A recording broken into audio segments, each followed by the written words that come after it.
Hello, and welcome to the Future Christian Podcast, your source for insights and ideas into what it means to live as a follower of Jesus in the 21st century.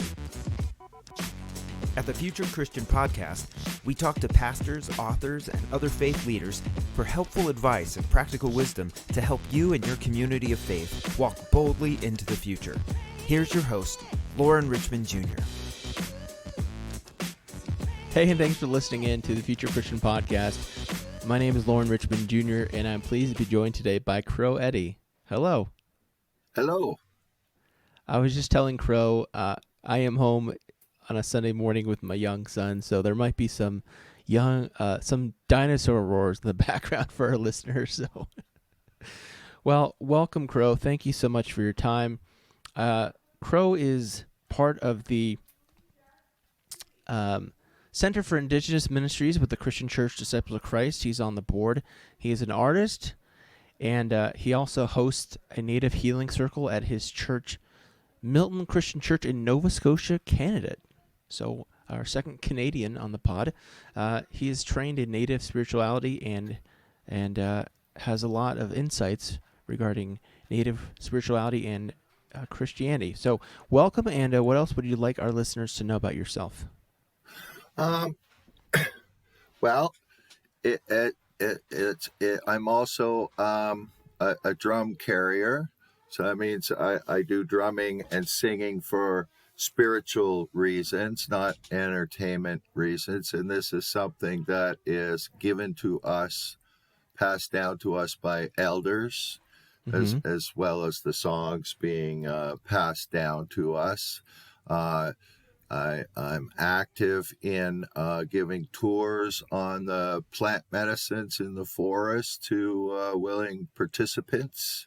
Okay. And I also kind of bridge the gap between natives and non-natives by fabricating and selling native crafts at various markets, and powwows, and festivals.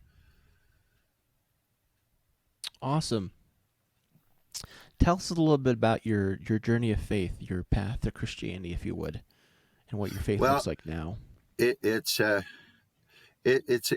very interesting for me because I was baptized Anglican, brought up in the Anglican Church, and I'm a member of the choir in the Anglican Church.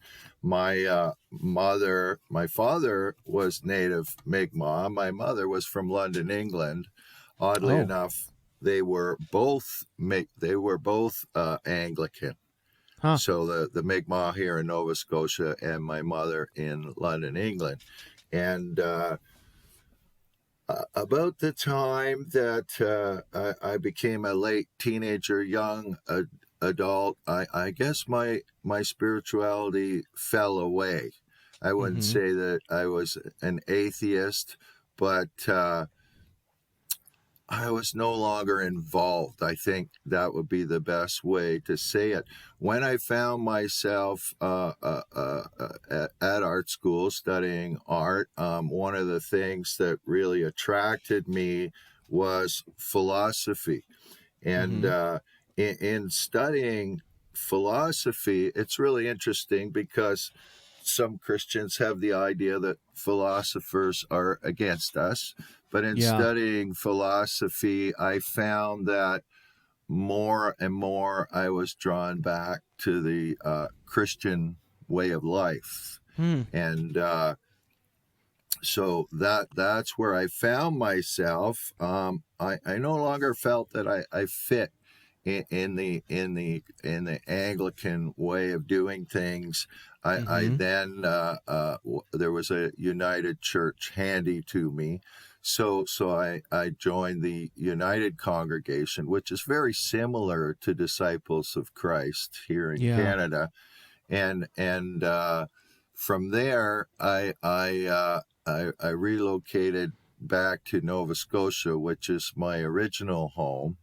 And in the community that I'm in, I'm sure God had this all lined up for me, because I ended up at a Disciples of Christ church, and it was a perfect fit for my spirituality. That's awesome. For our listeners unfamiliar, so the Anglican Church, if I'm understanding correctly, that's part of that's part of the broader Anglican Church, correct? Or is it? Yeah. Help me. Is because in the States, it's Episcopal. Is it the same, or do they call it differently in Canada? I don't know about the Episcopal. I just see Well, Canada is very closely tied to England. So uh-huh. uh, they have the Anglican Church in England. They have the Anglican Church in Canada. It's basically the same congregation. Yeah, We'll have to do some homework on that then. yeah. I'm Uh, curious now too. the United Church of Canada, also for our listeners, um, it's a mainline Protestant denomination in Canada. And then Crow and I are both members of the Christian Church Disciples of Christ, which is the mainline Protestant denomination. And that's kind of a U.S. and Canada thing. So, yeah, awesome. Thanks for talking that with me. Um, has there been anything that's changed or looks different about, I guess, obviously the church of your participation, but is there anything that comes to mind that would be different from your faith as a young man versus now today? Oh, I think quite a bit has changed. Um, well, there's quite a difference between the Anglican Church and Disciples of Christ, but Mm-hmm. in terms of time, a lot has changed since I was a youth back in the late '60s, early '70s. Uh, it was a very authoritarian, dogmatic experience Mm, as yeah. a child, and it I would say it lacked spirituality, but spirituality didn't seem to be the main focus on it. Mm-hmm. It was a very formal experience. Yeah. For me, it was a lot of fun because I was in the choir, so Mm-hmm. I was doing things. I was involved. I was participating. I was in the youth group, so there was very rewarding in that way, and those types of things still continue today. But today, I find we're looking at Christianity through different eyes now. That Mm, we're not afraid to look at our past and our past wrongs, mm-hmm. and to question where do we come from. I know in the Doctrine of Disciples of Christ, and one thing that helped me to fall in love with the disciples of Christ, it states that each participant in the church is allowed to interpret the Bible in their own way. Yeah. And there is a vast beauty in that. And it frees us up from the dogma to really make that spiritual connection. Yeah, that's something definitely I appreciate too. And uh, as a pastor of a newer church, I I kind of I'll tell people that it's a feature, not a bug, because so oftentimes in Christianity, if you're not perceived as having these firm, staunch set of beliefs, that you can be perceived as wishy-washy or whatever. And so I'll make the point, like, hey, this is not a bug. This is the feature. This is who we are. This is the broader tradition and context we come from, that we value uh, the right of people to follow Jesus as they believe. Oh, exactly.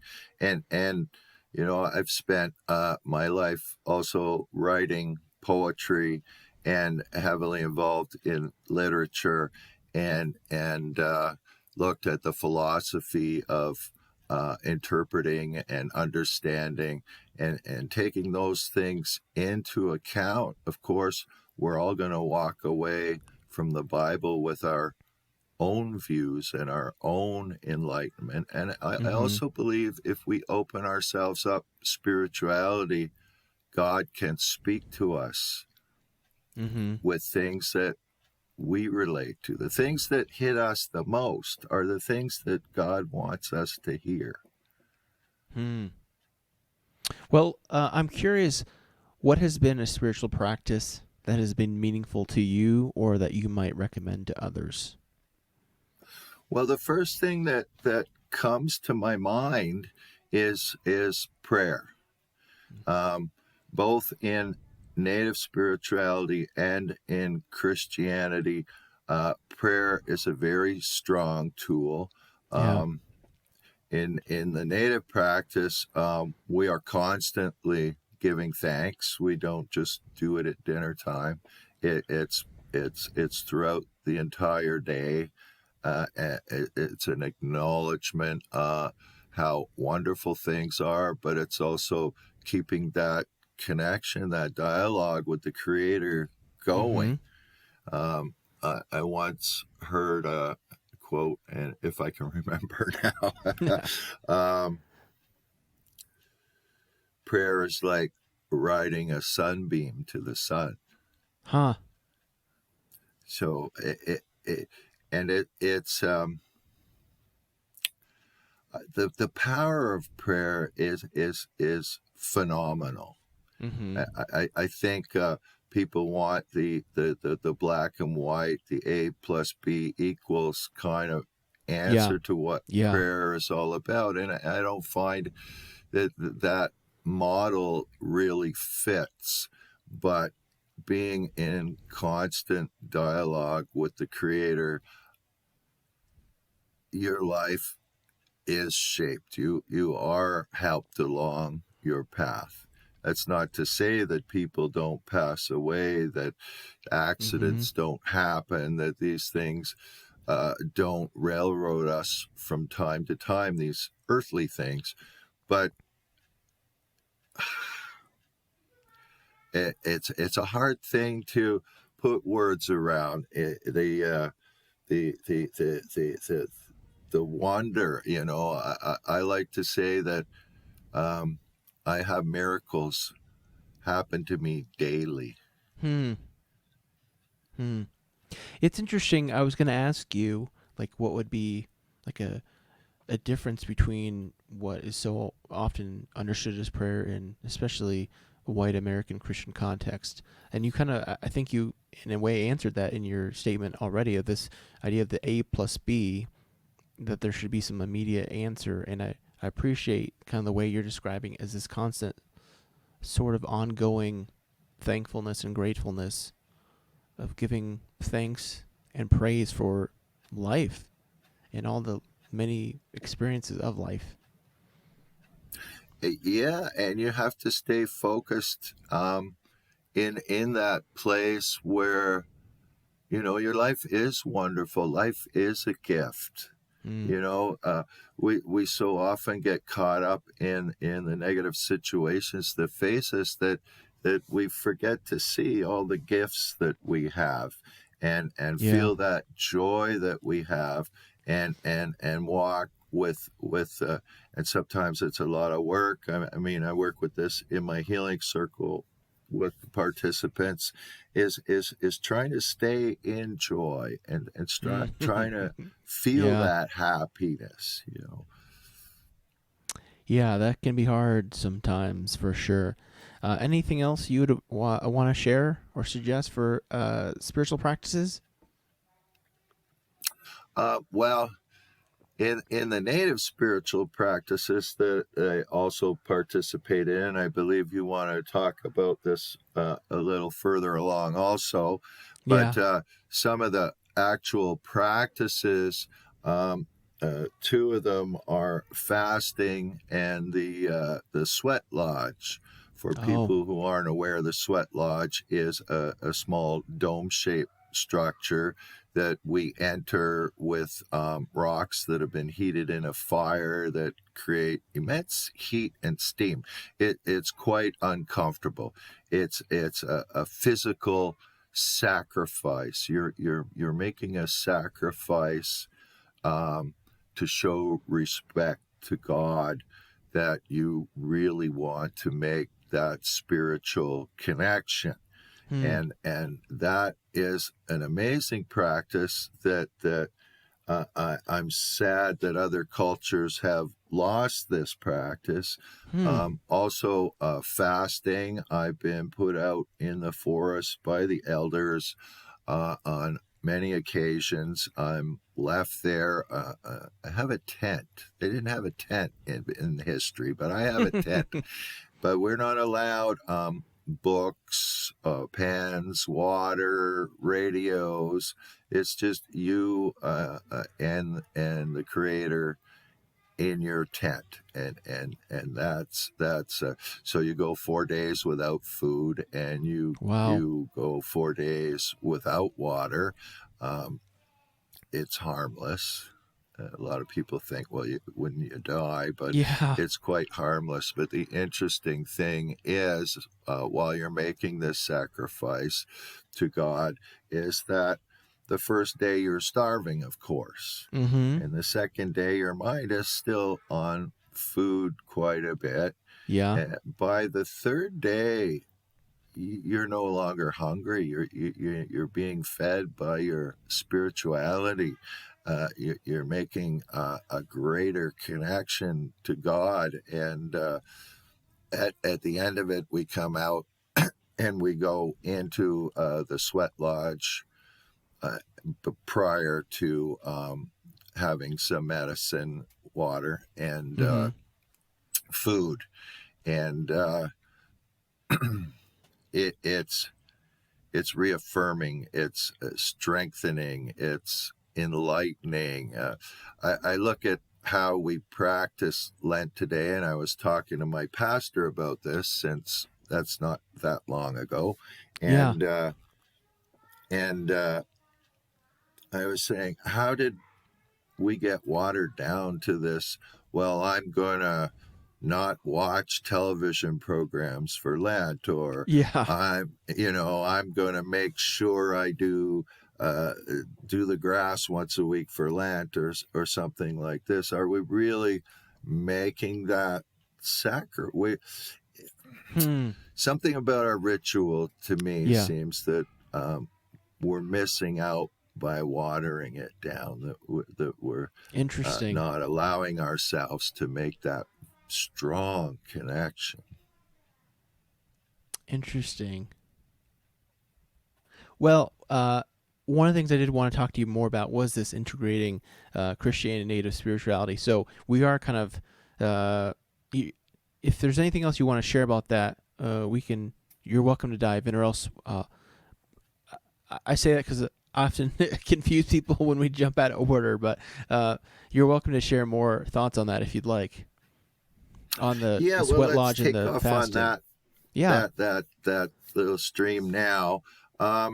It's interesting. A young Native fellow once said to me during a conversation on Native spirituality and Christianity that you can't ride in two canoes.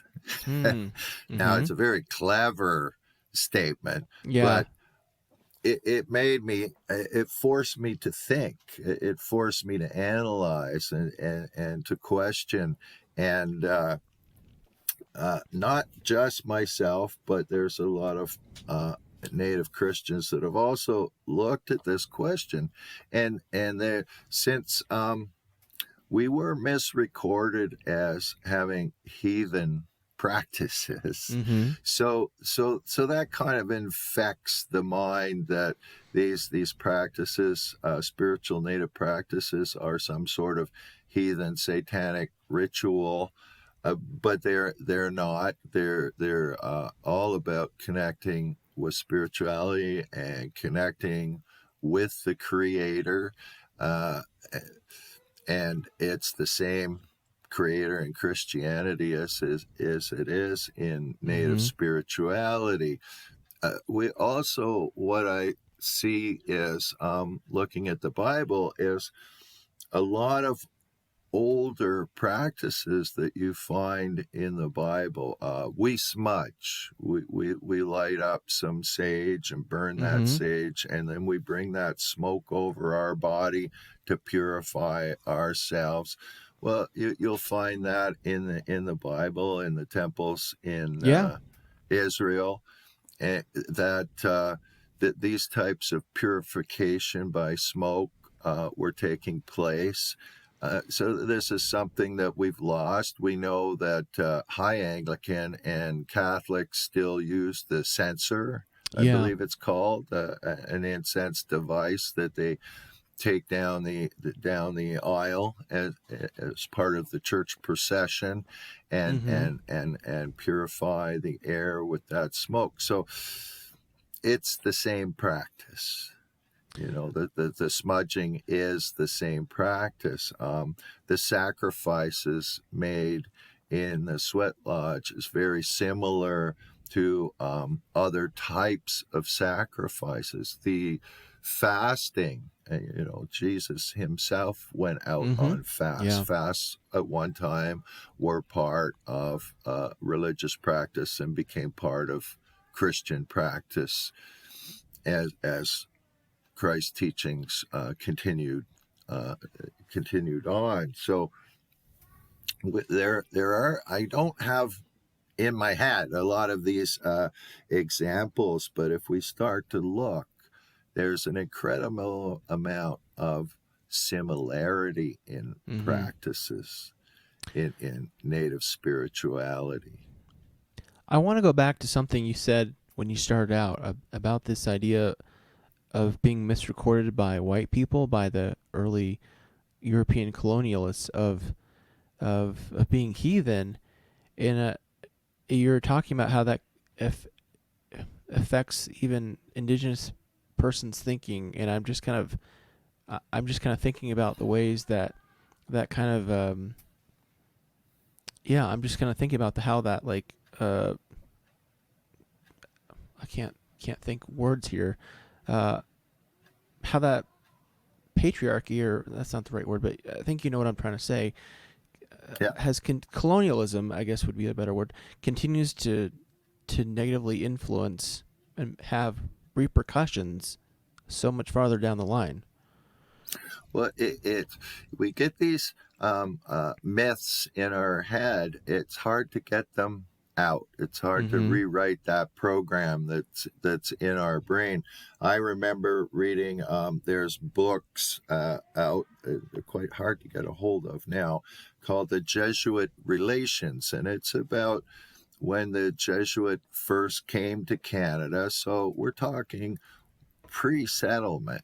We just had some Europeans here to trade and collect furs and things like that.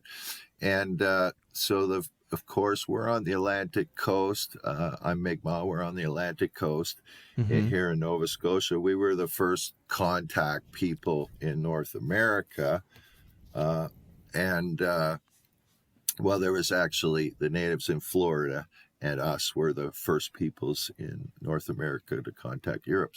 But back to my point, if you read the first book of the Jesuit Relations, which is when they were here in Nova Scotia, the Mi'kmaq would be dancing around the fire, or different practices were taking place, and the Jesuits write them up all as being satanic worship practices. So they were looking through a filter of their own teachings. They weren't trying to interpret and extrapolate that these practices were actually often giving thanks to the Creator for a good hunt, or thanks to the Creator for a healthy birth, or these things that took place. So. Yeah, and I'm curious how this has continued to harm Indigenous persons, especially those who seek to follow Christianity. I'm thinking especially, I'm fortunate to have as part of my congregation, an Indigenous couple, and I know that's something that one of the persons has spoken about is, if I'm remembering correctly, about I think growing up on a reservation, I think, and being a Christian, and I'm not sure if taking some negative feedback, but certainly experiencing some kind of negative perceptions that she was kind of associated with white man's religion, so to speak. This is a huge problem. It affects a lot of the Native people. Mm-hmm. I had one elder that told me that they used to call the priests that would come onto the reservation, I think, black skirts because of their robes. Mm-hmm. And she remembers as a child the strange smell in the house when she would wake up at night.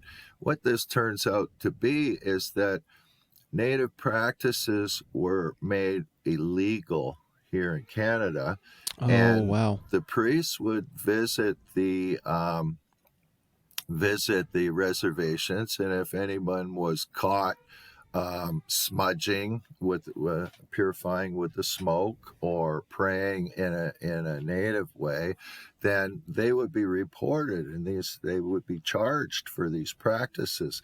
So she remembers she remembers the priests in the way that someone in Germany might remember the Gestapo. Wow. They were coming in, and there was an abusive situation taking place, that they had unbelievable authority over these people's lives.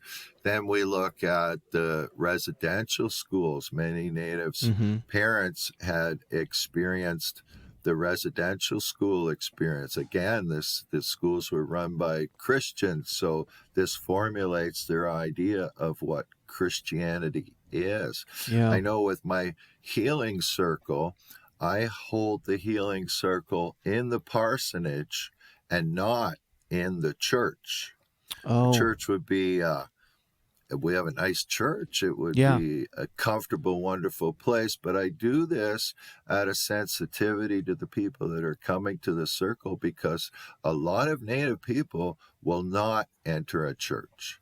And Mi'kmaq, we call ourselves a Christian nation. We've been Christianized since the 1600s, and still, because of all these abuses and atrocities, that a lot of Native people, that's what they see.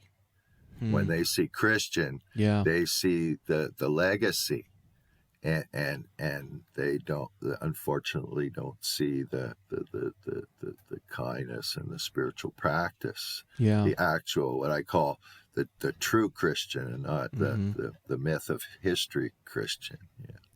Well, for the sake of full disclosure, Crow, I just learned. I guess this was a year ago. I did the anti-racism pro-reconciling training that the Disciples of Christ offer, and I learned about, for instance, it's the Yakima mission. Is that correct? Yeah. I think in was that Oregon or Washington State? Washington. Yeah. That was this was a residential home that was done by our denomination. Pretty chilling stuff, and important learning for me, certainly, and many other pastors and church leaders. Talk more about your healing circle. That's what I wanted to hear more about that, and our listeners too. Tell us more about what that looks like. I was very fortunate. I spent 3 years with the elders, focusing on our spiritual ways and learning our spiritual ways. As I mentioned before, I was put through fasts and sweat lodges almost on a weekly basis. And when I had completed my time with the elders, I was told that now I have to go out and share. I have to share this knowledge. And I had no idea how that was going to take place, and life does what life does. So that was in Quebec. I ended up back here in Nova Scotia in my homeland, Okay. and I'm at the Disciples of Christ Church here, Mm-hmm. and in conversations with the pastor there, who is also a good friend of mine, Russell Prime. It came out that this would be a possibility that we could do this through the church Mm-hmm. as part of their truth and reconciliation initiative. Mm-hmm. So that's basically how it was started. Now, the circle itself, people come to a healing circle, very similar to a talking circle, but the focus is way more on spirituality. And they're also made aware that I'm Christian, so that's Mm-hmm. going to definitely be part of the experience. It's part of who I am as their elder in the circle. So Yeah. that's part of the experience. Also, physically, what happens is we pass an eagle feather from person to person in the circle. We open up. Everyone is smudged, so to get negativity as far away as we can, Mm-hmm. and open up to each other. But the passing of the eagle feather is very interesting.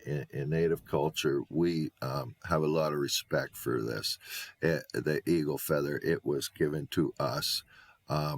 It was a gift from the Creator. We don't kill eagles to take these feathers. They are Mm-hmm. collected during the molting season. But they so I get on tangents, don't I? That's okay. We pass the eagle feather, and the beauty of this is only the person that's holding the feather is allowed to speak. Okay. And what I like to tell the participants in the circle is that, more importantly, when you don't have the feather, you're allowed to listen.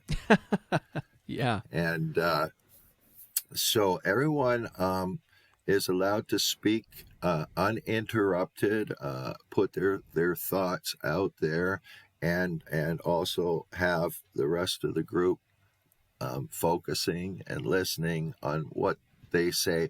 That in itself is a powerful Mm-hmm. healing tool. Yeah. And of course, we need something to speak about. It's Mm-hmm. not just random. I model my circle around some native spiritual teachings. I do a spring circle and a fall circle. Mm-hmm. And one circle, I will use the medicine wheel teachings. So each week we get a teaching, and the fall circle, I use the 7 grandfather teachings. The 7 grandfather teachings are very similar to the 10 Commandments. Okay. Um, they some of them wisdom, truth, honesty, respect. So every week after we open our circle, Mm-hmm. we will start our discussion on one of them. Hmm. Say, or love is one of them, Yeah. or respect. Love's a great one because try and define love. Yeah. It's almost undefinable. There's so many definitions. And what I like to do is get the group to a place where it's their personal story, that it's not what they think the definition of love is or the definition of Interesting. respect is. So as the feather goes around, and it'll go around the circle 2 or 3 times before our time kind of runs out, and so that they can get in touch, so they can make these words, these teachings, their own. Mm-hmm. So it's not just, oh, well, I got to have respect, and yeah, I should love everybody, and I should walk with wisdom, and I should practice truth. It's to take these things on personally as your way of life. My way of life is wisdom. My way of Mm-hmm. life is loving. And how do you define that to yourself personally? It's amazing. I never fail to be amazed at how the people open up and reach into themselves, to the hurt, to the pain, to the injuries they've received in life, and Mm-hmm. actually share those with people that are relative strangers. Yeah. It's quite a powerful experience for me and for the participants to go through. So far, I've had a lot of wonderful comments at the end of circles regarding how it's helped and freed up people from Yeah. a lot of their past wrongs. Yeah. Sounds amazing.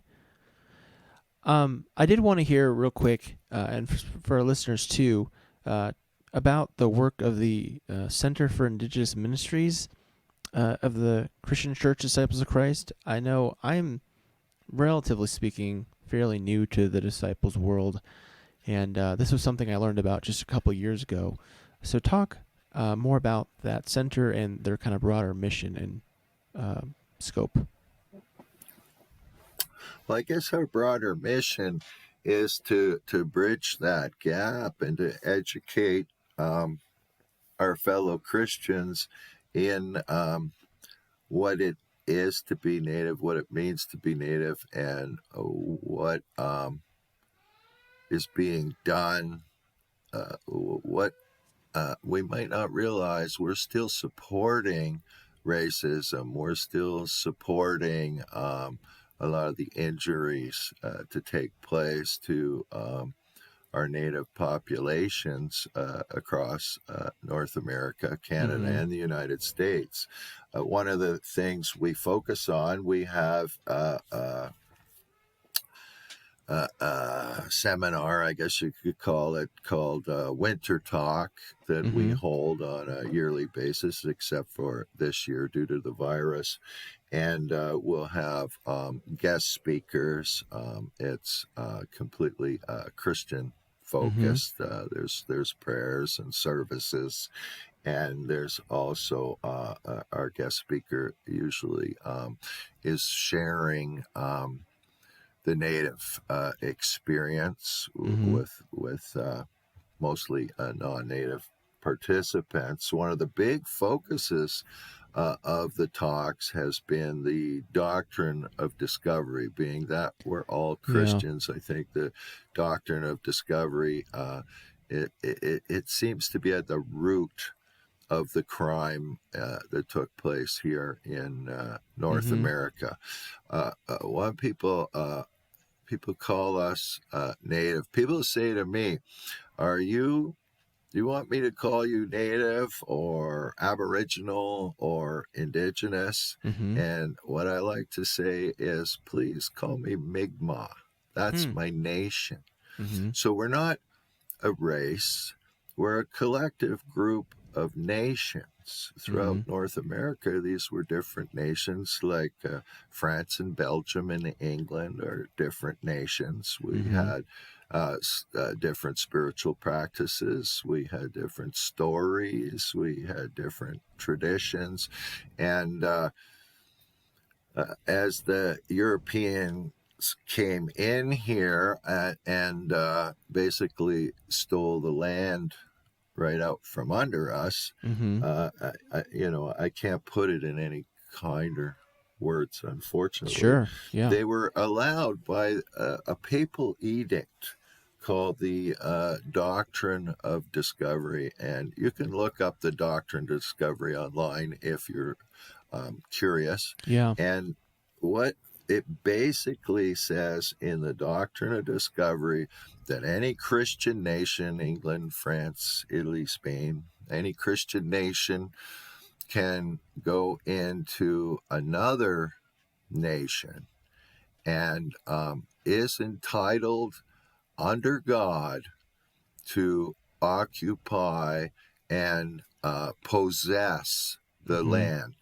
Yeah. So the Doctrine of Discovery allowed the settlers to come here, and they had full license under the Pope to come here and take all the land and resources for themselves and to create their own nation on top of other people's already inhabited nations. One thing I like to just throw in and share here, because I don't think a lot of people realize the native pandemic. Yeah. And what had happened here was that we were looking in Canada alone, it's estimated 95 to 110 million people in the native population. The Spanish hit Central America, Mexico, and rats jump ship, and diseases European diseases start to spread. Now, a lot of people are aware of this, but think of it in terms of today's pandemic. Right. These diseases spread across North America. So where there were vast nations and enormous settlements, there were now handfuls of people. Handfuls of people that were damaged, that were bewildered. So when the Europeans come with their Doctrine of Discovery to Nova Scotia or New England and start to hit the eastern coast, they see a lot of open land with very small villages of people. Now, these people have experienced great trauma at this point. So we're looking at a reduced population who are with the PSDs, post-traumatic syndrome PTSD, from this pandemic. So what could I say? It must have looked ripe for the picking. Interesting. And it's a perspective that hasn't really been widely shared, of the damage that had just taken place in North America at the time of colonization. So, well, thanks for sharing that. I was tempted to ask, like, how does the Doctrine of Discovery still affect? But I was remembering, I think even literally this morning, I saw a story that the President Trump is transferring some native lands in his last day of office to minors, and I think, boy, that's a prominent example right there.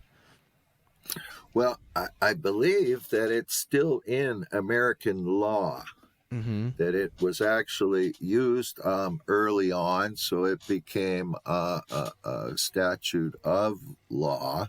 And it has been used historically to remove lands from Native peoples. I think the scariest thing for the non-Native population is it's all our land. And I find talking to non-Natives, that's a frightening thought. Yeah. That they really feel they're at threat or their land could be stolen. I know on the Bruce Peninsula in Ontario, Canada, a large segment of Wasaga Beach was returned to the Native people up there after years of court cases, and there were cottages on that land. And I was speaking with someone. I said, well, now wouldn't that be great? You can get a cottage, beautiful cottage on a huge sand beach for like $5,000. The natives were selling the cottages. You didn't get the land, but you could buy a cottage and go there every summer. And they said, well, I wouldn't move there. They sell you the cabin, and then they just kick you out and sell it to somebody else. And I thought, what makes people believe that we're any different, that we're not reasonable, that we're not law-abiding, that we don't have this form of sanity. There's a real problem going on right now here in Nova Scotia. We have the right to fish for lobster, Mm-hmm. and little by little, this right has been exercised, but one of the reservations had decided to do this in full scale, and the licensed lobster fishermen got up in arms, and they burnt down the building that housed all the traps and everything else, and mobs attacked the native population there. And yeah, and when I talk to people again, I get the same myth a lot. Well, they're going to take all the lobsters, and they're going to fish out of season, and they're going to do this and they're going to do that. And it's just, it baffles me that people still have this idea that we're some kind of savages when sustainability of nature has always been a bigger part of our focus than it has been with the colonial population. Yeah. So I tend to wonder if it's like because white people have such a history of just like monopolizing and overtaxing resources that we just assume everyone else is going to behave in the same way.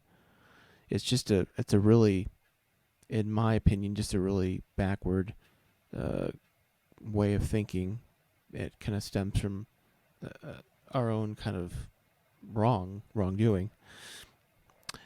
Well, I'd have to agree with that we get stuck in patterns of thought, and we don't think outside of ourselves. Yeah. If we have means, we don't really think about what poor people are going through, what it means when your toaster breaks down. No big deal. Well, you can't buy another one. You're poor. Yeah. You know, there's so many things.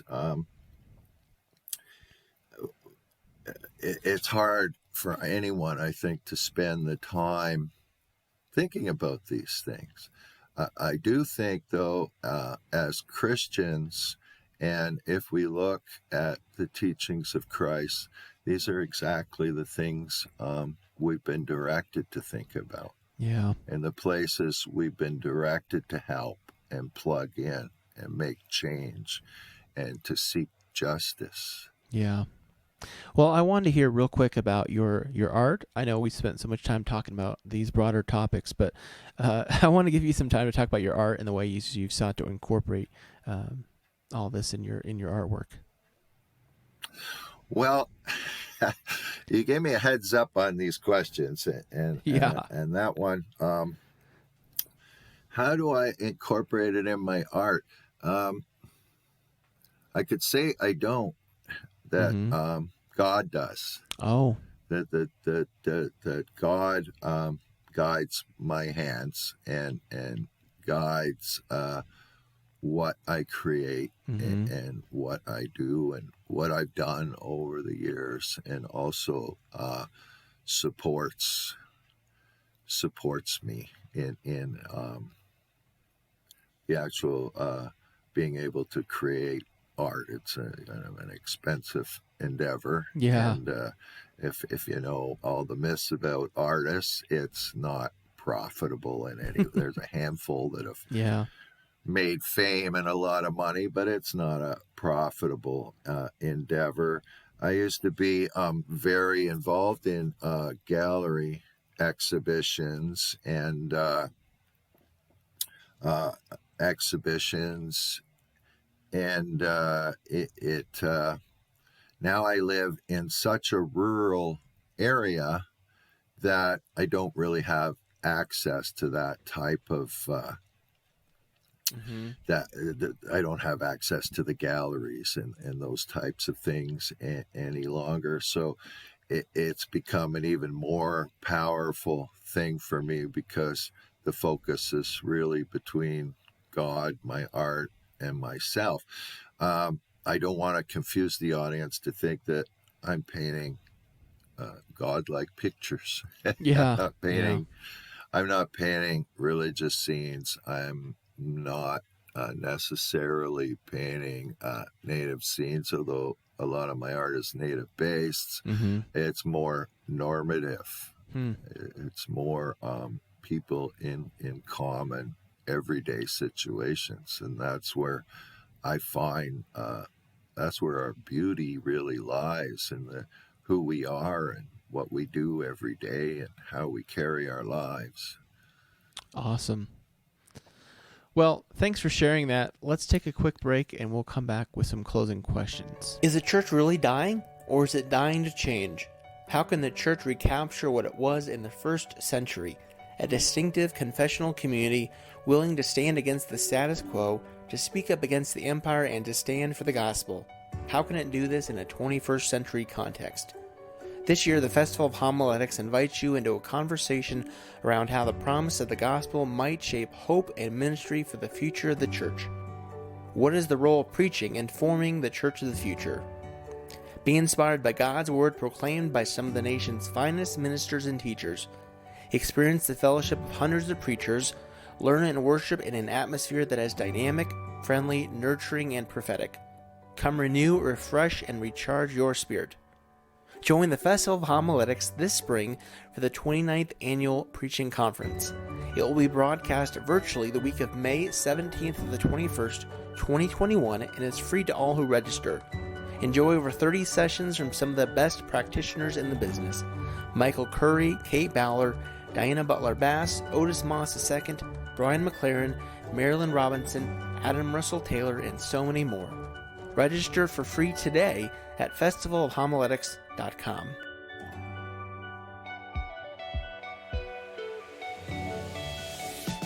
Are you a worship leader who is going through a faith shift while still trying to produce 52 services a year?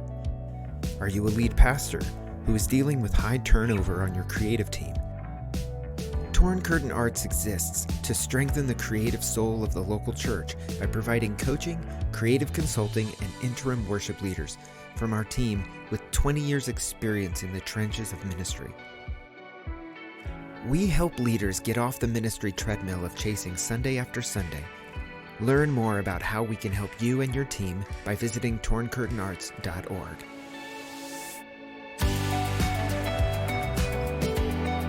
All right, we're back with Crow Eddy, and thanks for your time and conversation here. I always tell my guests My pleasure. that these closing questions, you can take these questions as seriously or not as you'd like to. But if you are Pope for a day, what does that day look like? What do you want to do? Something like that.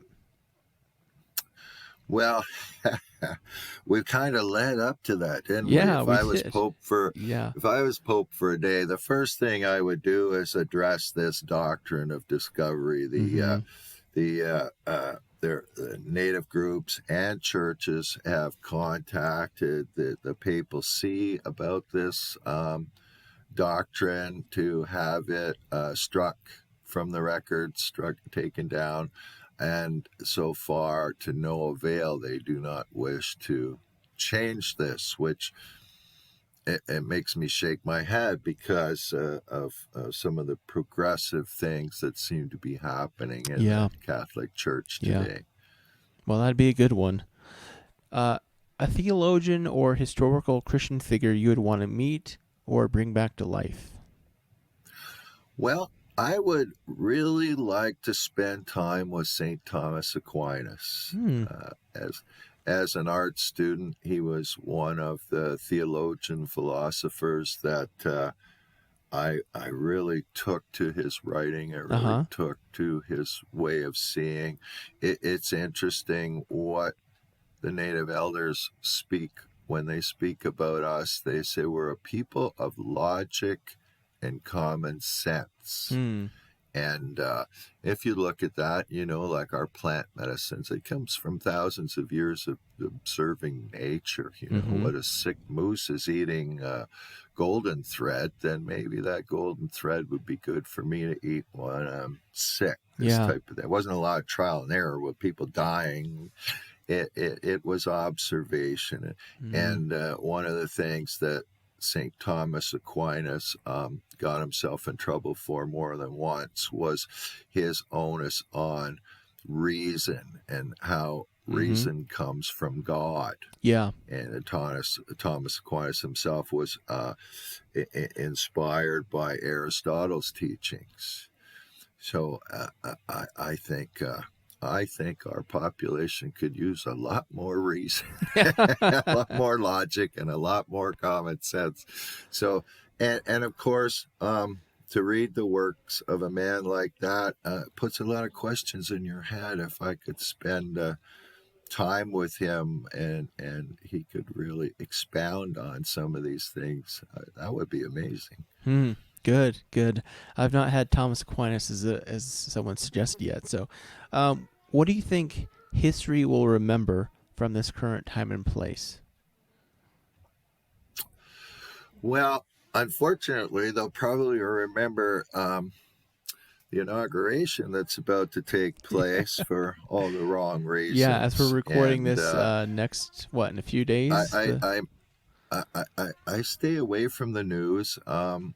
I don't like to allow too much negativity into my world. Yeah. I'm not American. I'm a Canadian, and yet I've just been following this on a daily basis. It's so tragic. Yeah. And eye-opening. Yeah.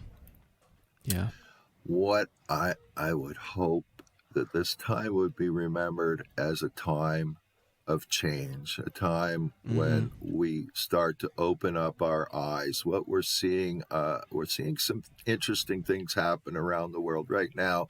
In England, they're starting to look at their colonial past. A lot of wealthy England's money comes from being slave owners. Yeah. And in that country, they are they are taking down statues left and right and of slave owners and changing names of streets of famous people who were slave owners. And in Canada here, it's smaller, but even in Nova Scotia, we removed a statue in a park of one of the governors that was responsible for spreading smallpox blankets to the native population and hiring the rangers to come and scalp the Mi'kmaq for a fee per scalp. So we're starting to look at these things. Changes are starting to happen. I know in the United States that there's been talk about getting rid of the Confederate flag symbolism and looking at re-looking at slavery and some of the things that are carryovers from that period. In Alberta, Canada, the native population there just I think it'd be 2 years ago now, lit what is called the Eighth Fire. Okay. And there are the prophecies of the fires. And when the prophecy of the Eighth Fire says that when the Eighth Fire is lit, mankind will come together and look at its differences and reconcile its differences to create one world. And these little signs that we're seeing that, with all the darkness we see in the news, if you look around, there's lots of signs of light happening everywhere. I know in Christianity, there's it's starting to take a different direction. The theologians are starting to look at Christianity differently. Why would we be following St. James's version of the Bible if we're not British from the whenever that was 1600s or something like that? That can we re-look at the teachings of Christ in their original intent as Christians? So these types of changes are powerful. So hopefully we'll be remembered for these positive things. Yeah, that was the last question I was going to ask you, was what kind of your hopes are for the future of Christianity. And I kind of hear that already in the latter portion of your answer with the eighth fire and the other things. Yeah, that is definitely my hope. I know because of the split in the Native community, the hatred towards past Christian wrongs, Mm-hmm. that has brought a lot of Native people away from Christianity. So there's been a lot of look into, well, how can we be post-colonial Christians? How Mm-hmm. can we do away with that dogma and those teachings and the doctrine of discovery and be Christians of today? And yeah, that is my hope for the future, that the eighth fire brings mankind together and also helps us to see Christianity as Christ taught it, and not as all the different iterations of the Bible have tried to put it into their own people's ways of understanding. Awesome. Crow, I don't know, do you have a website or where people can find out about you or the Indigenous Ministries of the D.O.C? The Center for Indigenous Ministries does have, well, I think the best, I don't have any of this written down. That's okay. For you. But if a person were to search Yakima, the Yakima Mission, Mm-hmm. there's a lot there. There's also, you can find things in Disciples of Christ newsletter. Mm-hmm. There's actually an article I wrote it. I don't know how easy that website is to search past articles. Well, I'll see if I can find it and link it in when I share this later. Oh, that would be really helpful. Yeah. And then the Center for Indigenous Ministries, we are on Facebook, I believe. I'm not on Facebook, but I believe that there is a Center for Indigenous Ministries page on Facebook. If people wanted to find out more about what's going on there, hopefully we'll all get vaccinated, and this virus will be behind us and we can have our winter talk again. I have just started dialogue here in Canada, so it may be a few years yet, but we would like to host the winter talk here in Canada at some point. Also, right now it's being hosted at Phillips Seminary in Tulsa, Oklahoma. Oh, awesome. Well, I'll have to see if I can find a link for that and include that. But otherwise, thank you so much for your time. Really enjoyed the conversation. And I love to share. Thank you so much for inviting me. Yeah, thank you. Well, may God's peace be with you. And peace be with you. Thanks for joining us on the Future Christian Podcast. To learn more about Lauren or the podcast, visit future-christian.com. But hey, before you go, do us a favor, subscribe to the podcast and leave a review. It really helps us get the word out to more people. Thanks, and go in peace.